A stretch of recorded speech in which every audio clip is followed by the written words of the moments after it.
let's just jump right in. There's not much housekeeping. There's a banking crisis. There is a meme coin hype going around. But let's just focus on what we are talking about today. We have with us Shai Wyborski, a Casper insider who knows stuff, and you can ask your questions. I'm going to try and moderate this. Why don't we start with you, Shai, introducing yourself a bit? Okay, well, hi everybody. Thanks for coming and listening in.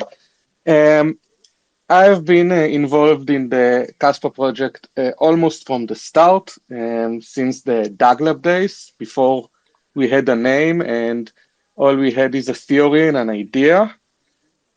And I've been Yeah. riding this train ever since. At some point, I decided to leave Dag Labs and go do some other things in my life. But I was pulled right back into the hype once the mainnet is launched. And my life has been a complete roller coaster ever since. That's about it. And beside that, I'm working on completing my PhD in quantum cryptography.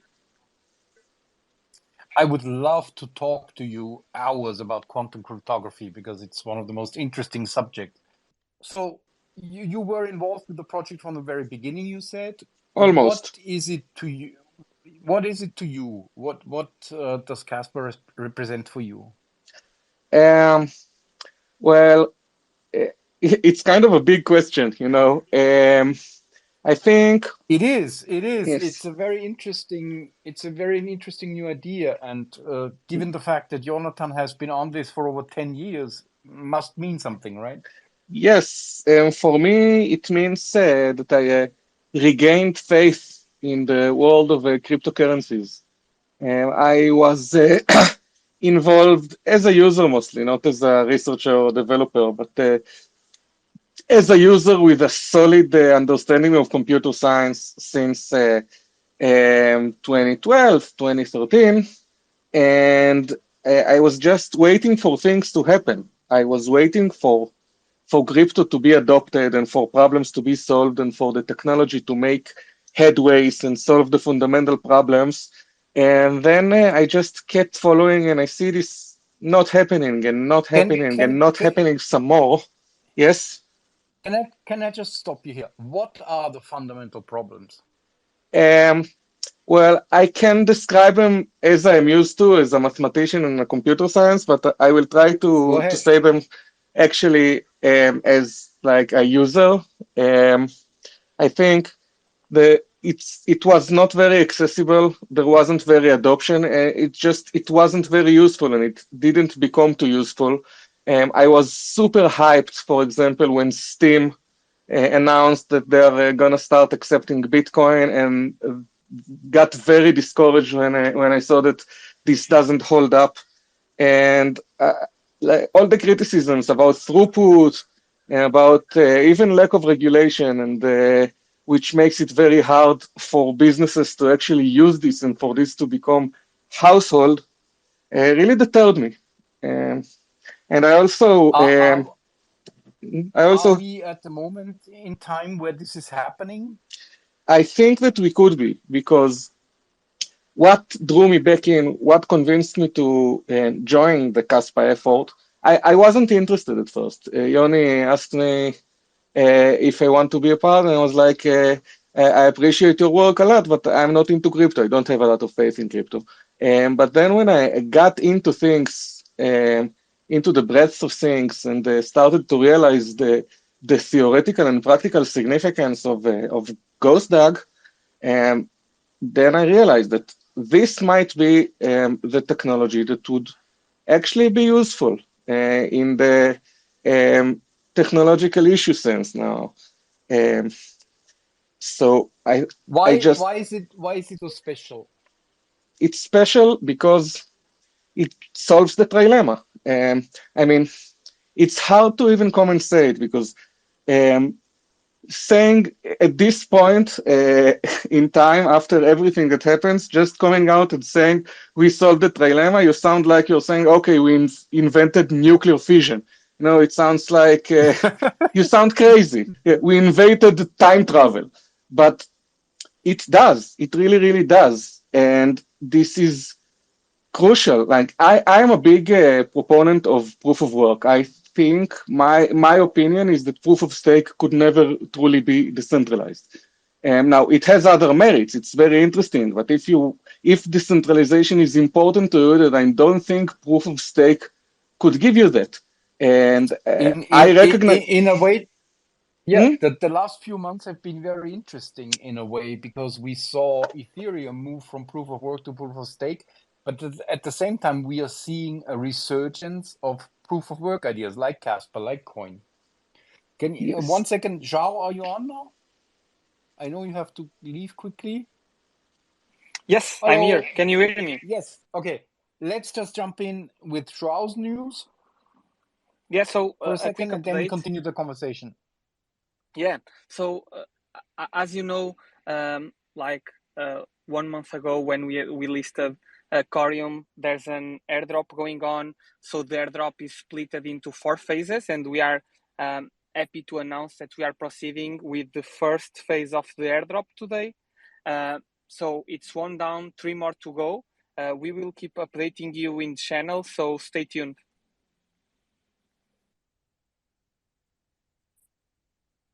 Thank you so much, Rob. We have an airdrop coming, and we are, in case you're wondering, we are working on listing Casper. It's just a matter of time. I have no final okay from my engineering team, but we are getting there. We are close, sir. We are close. We are close. We are this close. I know. The countdown is running. Thank you so much, Rob. Shai. Hi. Let's go back to where we were about what makes Casper so different. Can you describe maybe a little bit your journey of how you discovered its worth and how you did stay with it? It was a long journey, and it didn't take me a lot of time to recognize the significance of Ghostdog. But Ghostdog, when I heard of it, it was just an idea written on a piece of paper. Now, and we all know that there is a huge gap to go from an idea to a product or Yes. a technology that actually exists, and a lot of curveballs can be thrown along your way, and any curveball could destroy you. As we kept going, and I've seen how we managed to solve one problem after the other, I realized that there is something very special here, not just in the ingenious first idea, but in the vision. I understood that first of all, Jonathan has like a deep understanding of all of the aspects of what is required to make a technology feasible. He's not just, a mathematician. He understands the politics and he understands the economy, and he came up with stuff that I thought is weird, but a year and a half later, I just understand that it was visionary, like the rapid emission schedule. And along with really very talented people like Michael and Dorian and Elichai, we just managed to make this thing feasible, implementable, and eventually exist. And I think that under the hood, there is so much going on. Implementing Ghostdog is terribly difficult. And the fact that not that we only have an implementation, it's not a proof of work implementation. It's stable and it's efficient and it's doing all of the things you want it to do. We have the pruning mechanism and difficulty adjustment and reachability queries and all of these problems that we had to solve, we managed. And I think it's not just because we are smart people. And I think because the core idea is very, very healthy, because you see a lot of protocols that are very complicated and I'd even say a bit contrived. What I liked about Ghostdog is that in its essence, it's very, very simple. It's like, I like to say that it's a gentle generalization of Nakamoto consensus. It's just think about how Bitcoin works and what is the absolute minimum you have to add to that. What is the most gentle augmentation of Bitcoin that would solve the problem. And the core idea is so clean and easy to understand that it was clear to me that even if problems would pop up, it wouldn't be problems that are encoded by contrivedness of the protocol. It would be actual real-world problems that are solvable. And this kind of hunch really proved itself. And the more we keep going and the more we tackle the issues and have a response to everything, that we were prepared in advance to deal with many of the problems that other techs encountered, I just become more convinced of this notion that since the core idea is so clean and so just right, then everything falls into place. Just a reminder, you can ask questions, raise your hand. I'm going to put you on speaker. If you have a question to Shai, the core problem of crypto is what?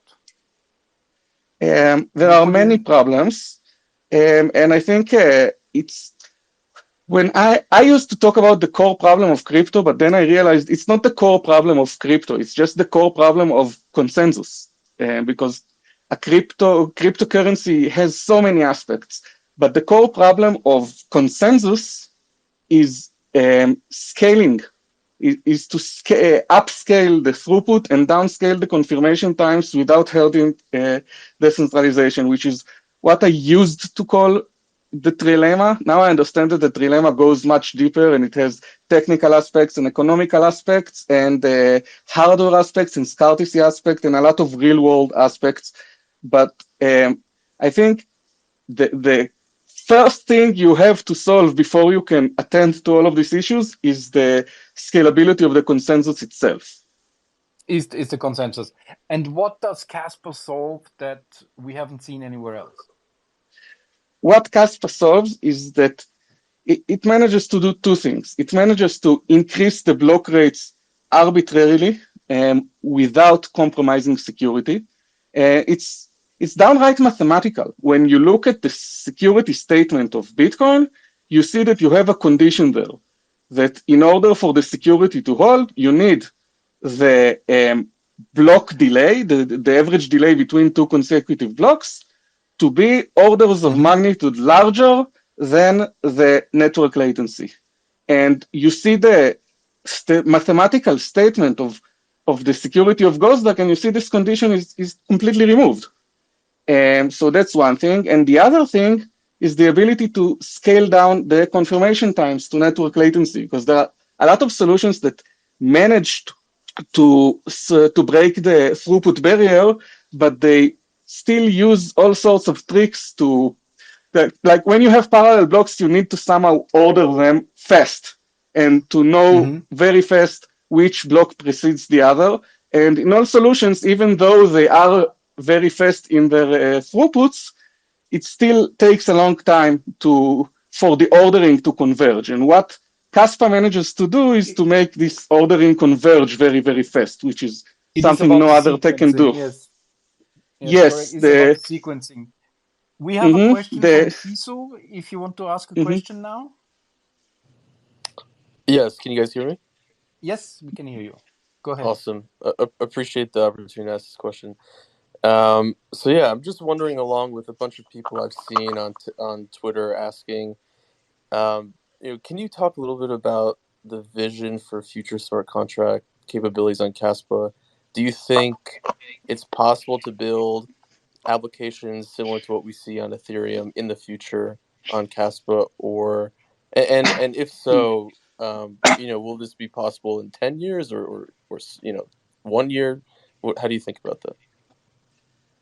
Well, I think one of the major advantages of this very rapid confirmation is that it opens up new avenues in how you would implement smart contracts over your chain. Because right now, essentially there are two approaches. Either you do as much as you can on chain, or you do everything off-chain and you just use the network for settlement. Now, the problem with doing stuff on-chain is essentially that the more you do, the more computational resources are required to verify the chain. If you do this very complicated functionality coded into a transaction, then you need to somehow know how much computational costs you're going to have to allocate for this transaction, and this would have to be reflected in the cost of this transaction, the fee, the gas, however you call it. And now this means first that you can't have arbitrary functionality, because there is this thing in computer science called the halting problem. Essentially, if you see an arbitrary piece of code, you can't even decide whether it's going to stop or loop forever. And definitely you can't calculate how much processing it would require, how much CPU cycles it would require to actually evaluate this contract. And so people come up with all sorts of compromises to provide non-Turing complete, but still rather expressive functionality natively on the coin, which creates a lot of really huge problems. And the reason that they do that is because the confirmations are rather slow. So the more you do off-chain, the more you'd have to wait for a settlement, and then you make things slower. So in order to make things faster, sorry? I've had this conversation with Jonathan about the speed. What is different with Casper compared to other Ethereum, whatever? Why is speed such an essential factor? Think about it as a user. Say you're using an application and you do something in the application, and you want to know that the action you did has been recorded on the ledger, and it is non-revertible. And you have to wait for this to happen before you can keep going and do other stuff.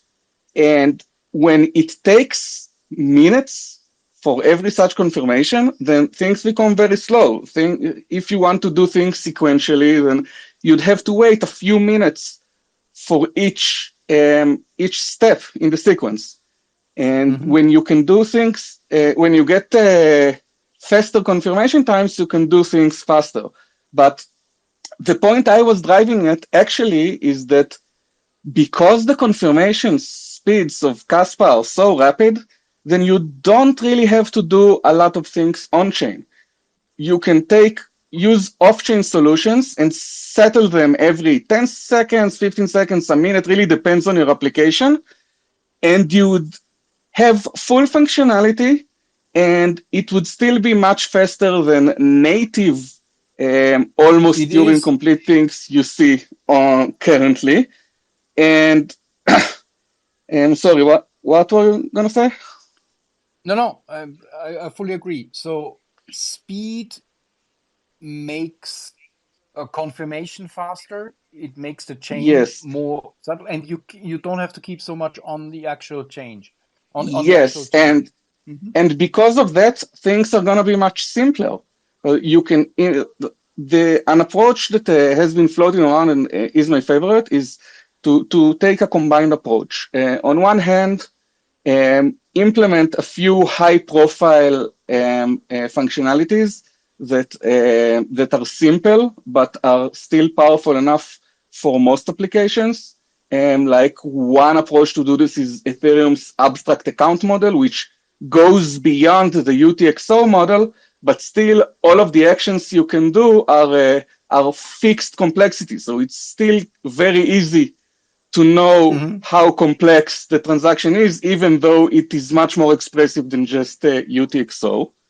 And use the rapid confirmations for off-chain solutions if you want more complex functionality. And combine this together, and it would be much more simple to implement. And so when things are simpler to implement, they're also simpler to maintain. They also have less bugs.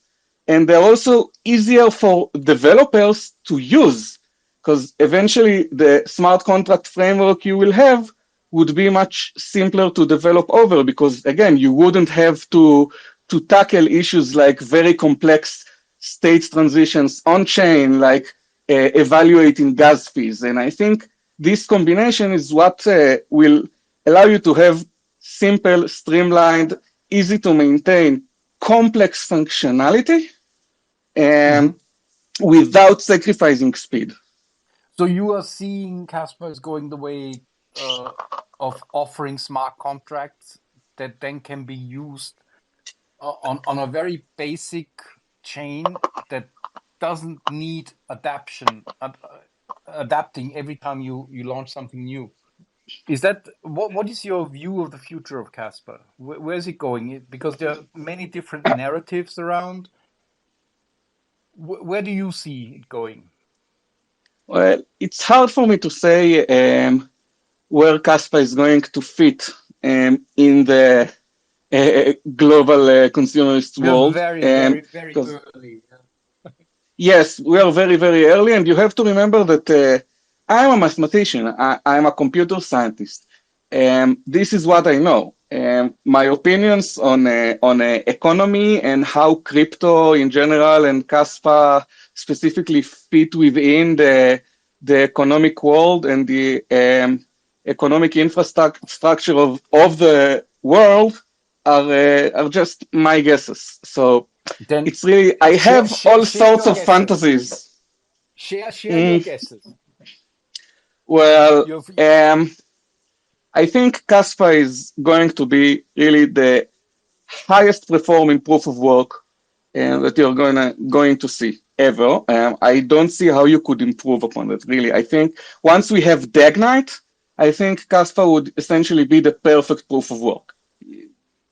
I really can't come up with anything that I would want more of a proof of work, except stuff which I know is impossible, like 60% security against 60% attackers, or all sorts of impossible sci-fi. Okay, we could never achieve that, but I really think Dagnite achieves everything you would hope to achieve.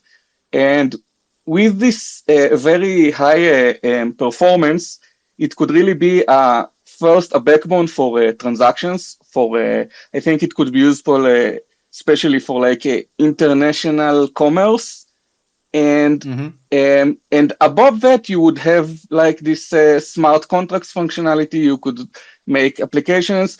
Kaspa also supports Lightning Network, so you could use Lightning Network like for settlement channels. I don't believe in Lightning Network as a scalability solution, but I do think it's an incredible protocol and very useful, just like so you wouldn't have to spend that transaction fee every time you go to the grocery store, when you can keep a channel with your grocer and only settle it every so often.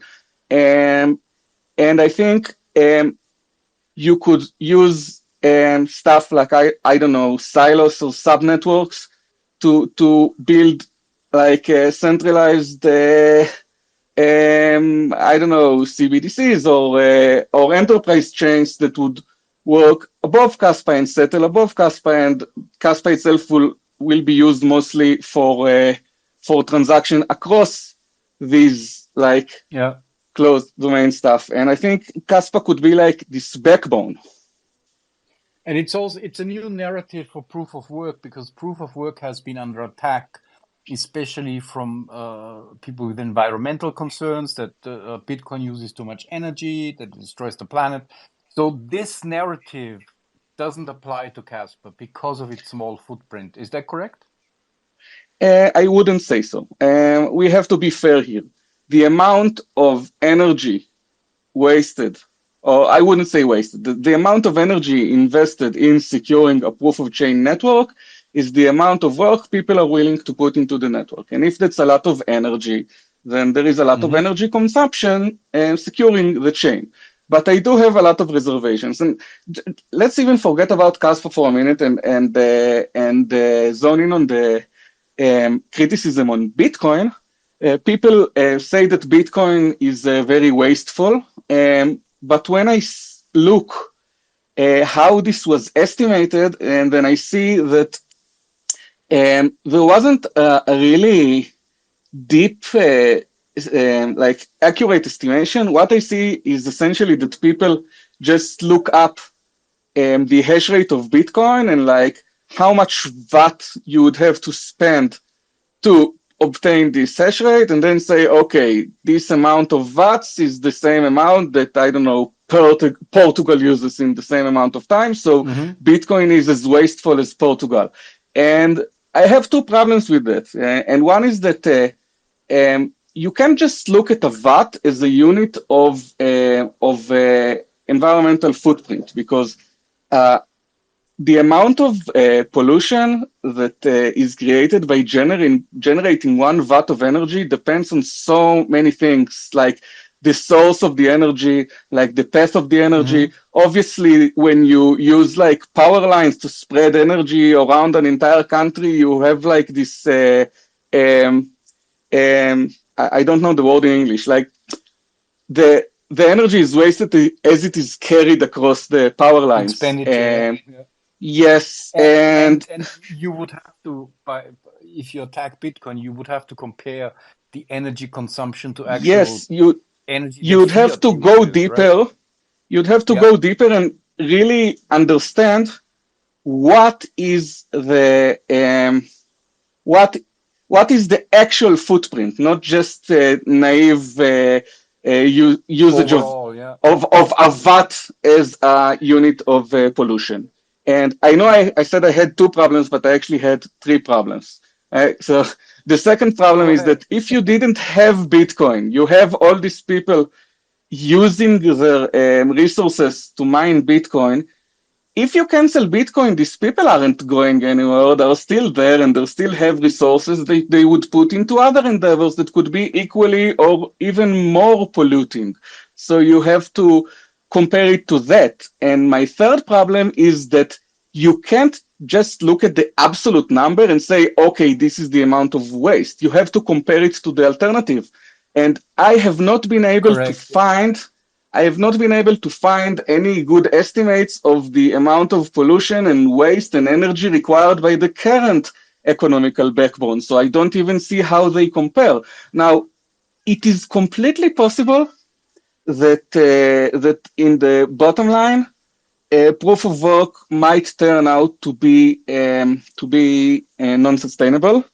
I can't promise that it wouldn't, because there isn't enough data, but it kind of pisses me off that people have been talking about how wasteful Bitcoin and proof of work is for so long, and still the data you have to actually dive deep into this, the extents of this is so lacking. So it's early days, but we are on the Casper train. With that, I have no exact time or date when we can include Casper on UpHold, but it is coming. So we are working towards that. Thank you very much. Sure, it's been a pleasure. Thank you for having me. Thank you so much. Anytime. Let's do it when the update is live, when the Rust update comes. Let's keep following Casper. Sure. Good night. Thank you so much. Thank you. Good night to you. Bye-bye.